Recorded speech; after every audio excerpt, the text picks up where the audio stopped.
ભાઈનો પ્રશ્ન છે હા કે આ આત્મા અનાદિ કાળથી છે અને સ્વયં જ્ઞાન સ્વરૂપ છે, સ્વયં જ્યોતિષ ધામ છે, ચૈતન્યમય છે, છતાં એને આ ચાર ગતિમાં કેમ ભટકવું પડે છે, મોક્ષમાં કેમ જતો નથી રહેતો?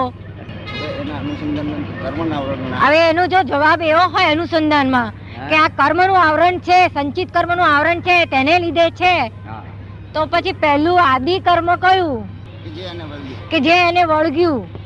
અને મેં આદિ કહ્યું આમાં રાઉન્ડ શરૂઆત ક્યાં કરે?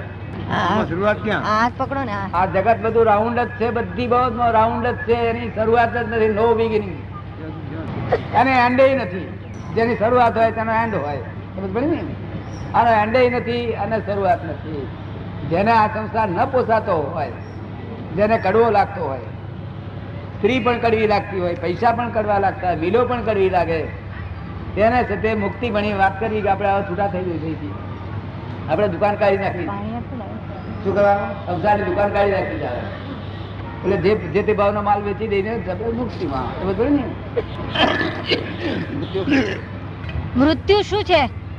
આ ખમીસ બહુ ફાટી જાય અને જૂનું થઈ જાય એટલે આપણે એને બહાર કાઢીને મૂકી દઈએ કે ભાઈ હવે આ કાઢી નાખો, એ નંબર શું ના આત્મા પોતાનું કપડા બદલે છે. એ ફાટેલું કાઢવા ઈચ્છતા નથી કે છે, પરાણે કાઢવું પડે છે. એ મમતા નહીં કરવાની. બાકી ફાટેલામાં મમતા છે. એનો મરણનો કાયદો એવો છે કે કોઈ પણ માણસની સહી વગર મરણ એને થાય નહીં. પોતાની સાઈન કરી આવે તો જ મરણ આવે. કારણ કે કોઈ આપણો મારી જ નથી. આપણો કોઈ કે યમરાજા કોઈ આવે ને યમરાજા અહીં લઈ જાય. યમરાજા કોણ મોહ છે? ઓવર એ આપણને લઈ જાય. આ લોકોએ તો આપણને ફસાયા છે. યમરાજા આવડા દોત વાળા હતા, આવા હતા, તેવા હતા. આ લોકોને મારીને ડરાઈ માર્યા છે. ફોરેનમાં યમરાજા કોઈ માનતા નથી. હિન્દુસ્તાનમાં યમરાજા છે. જમરા કહેવાય. રાત્રે કૂતરા ભય તારે સમજ્યા કે જમરા આયા છે. આ જમરા નામનું જનાવર હિન્દુસ્તાનમાં કોઈ દાડો હતું જ નહીં. નિયમરાજ હતું. શું હતું? આ નિયમરાજ ને જમરા કહીએ શું થાય? નિયમરાજ હતું, તેને બધે જમરા પેસી ગયા. વાત તો સમજવી પડશે ને કે ભાઈ શું પૂછે છે? આ વિજ્ઞાનનો રચયિતા કોણ? આજે જગત કો યા પિંડ બ્રહ્માંડ બધું કો આ શા કારણે રચાયું? કેમ રચ્યું? આખા બ્રહ્માંડનો રચયિતા કોણ? આ આખા બ્રહ્માંડનો રચનાર કોણ છે? શા માટે રચ્યું અને શા માટે રચ્યું? એને બધું આ કરી ડખો શા માટે કર્યો? ડખો શા માટે કર્યો? ફાયદો શું એને? એને ફાયદો શું સમજાવવાનું?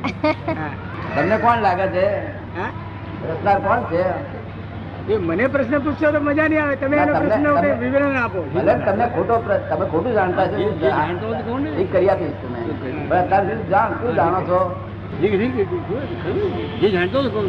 હું તો એમ જાણું છું દાદા સાહેબ કે હું દાદા સાહેબ ને નતો જાણતો. આત્મા બ્રહ્મ સાક્ષી નતો જાણતો. ત્યાં સુધી જગત નો રચયિતા હું જ હતો. મેં જ રચ્યું છે.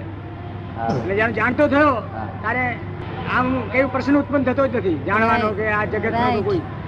પણ આ લોકોને આ પ્રથમ પંક્તિ આવવાનો કોઈ ફાયદો થાય એટલે મેં પ્રશ્ન મૂક્યો આપને ગાડી. હા બરોબર છે. કે આ રચયિતા કોણ ને રચ્યું શા માટે અને રચનારને ફાયદો શું કે આ બધા જીવોને શું ફાયદો?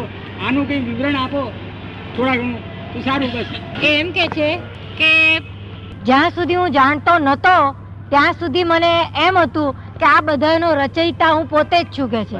પણ જયારે મેં જાણ્યું ત્યાર પછી કે છે આ પ્રશ્ન જ મારે નથી રહ્યો કે છે.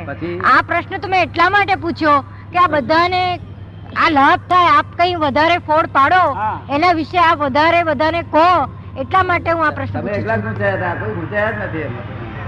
તમે એકલા જ પૂછાયા હતા. અમને કોઈ ફોડની જરૂર નથી. કારણ કે સર્જન પ્રાંત સ્વરૂપે પોતે સર્જન છે. આ જગતનો કોણ છે? સર્જક આ છે. સર્જનહાર કોણ છે? ભ્રાંત સ્વરૂપે પોતે છે. ભ્રાંત સ્વરૂપે એટલે નિમિત્ત રૂપે. સમજ પડી ને? અને વિસર્જન કુદરતના હાથમાં છે. વિસર્જન કોના હાથમાં છે? કુદરતના હાથમાં. બે ભાવ થયા, કુદરત થઈને સર્જન અને વિસર્જન અને બહુ ટાઇટલ ઉભું થઈ ગયું. તોફાન છે. આ તો બધું તોફાન થઈ ગયું. તોફાન નું કઈ આમ વિવરણ નિરાકરણ તો એનું નિરાકરણ શું? ના, આ ભ્રાંત સ્વરૂપે કહે છે ને, હા મેં આમ ખાધું દૂધ પાક પૂરી બધા ભજીયા ખાધા, ફળનું ખાધું, આમ ખાધું.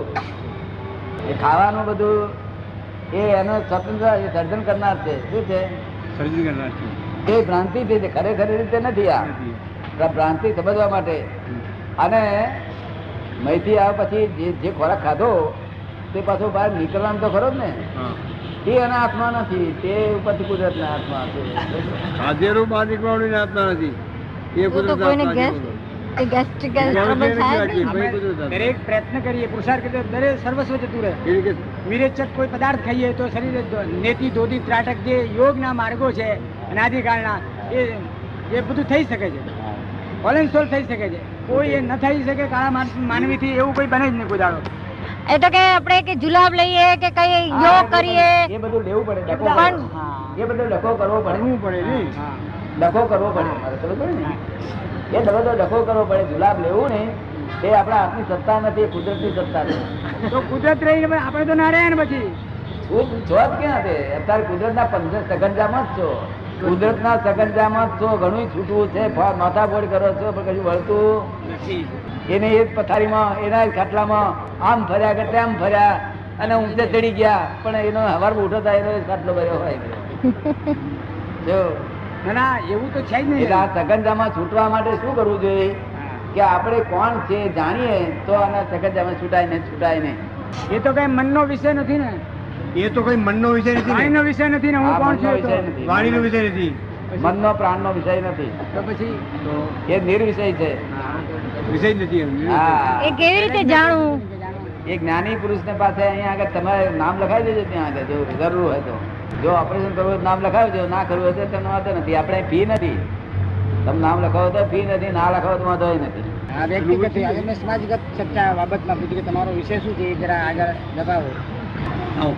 તમે જેમ આ ભાઈ પૂછે છે 1980 અથવા પછી આધ્યાત્મિક જ્ઞાન ભારતમાંથી આખી દુનિયામાં ફેલાશે એવી આગાહી થઈ છે. તે શું તે આખી દુનિયામાં તેજ પાથરશે? શું ભગવાનનો જન્મ થઈ ચૂક્યો છે? આ બધું બનવાનું છે, વાત સાચી છે.